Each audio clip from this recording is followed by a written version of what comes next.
There are times when life throws us curveballs and we find ourselves in a crisis. We don't ask for this to happen, but we don't want to waste it. The anxiety of a crisis can produce change, and we want that change to be good so that we can come out of the crisis stronger. If you either have had a cut in your income or you anticipate that you might, now is a good time to hoard your cash. So think about the things that are on your discretionary expenditures list. What about the memberships that you have?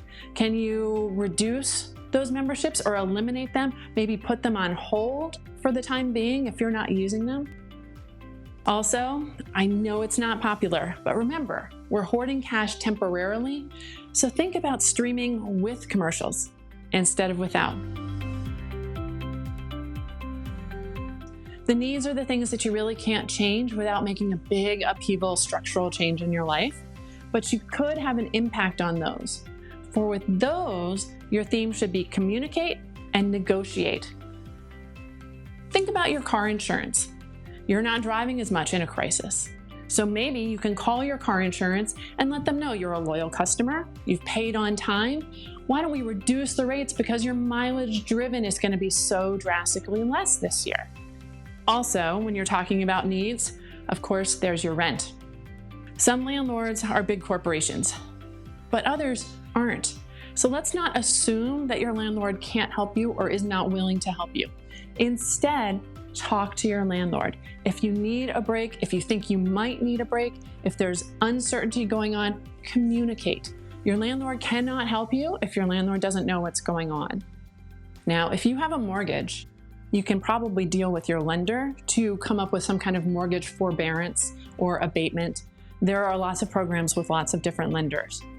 If you try calling your lender, you may not get through because the wait times are really long, but check out the websites first because they have lots and lots of information, and in many cases you can actually even apply through the website without having to speak to anybody. Another need might be a car loan. Think about calling your car loan company and asking for an interest deferral or an interest forbearance or forbearance on the payments altogether. Another need would be utilities, streaming providers, cable providers. If you're going to be negotiating with them, you want to be armed with information. So check out what their competitors are offering as far as promotions and deals are concerned, and then call them. Let them know you don't want to make a change, but the bills are too tight for you this month and maybe next month. Now, hopefully you don't have revolving credit card debt, but if you do, now is an excellent time to try to renegotiate those interest rates down or eliminate them altogether if possible.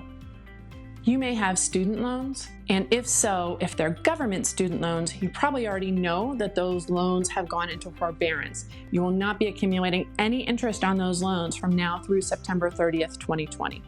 That means you can take the money that you were putting onto those student loans and use it to knock down higher interest rate debt. If your student loans are private, call them. Ask them what they're doing for you as well in order to keep those loans and to help you get through this time. You want to take this opportunity to negotiate, to reduce, to eliminate, hoard your cash so that you can come out of this crisis stronger than before with good financial habits that will carry you into a bright future.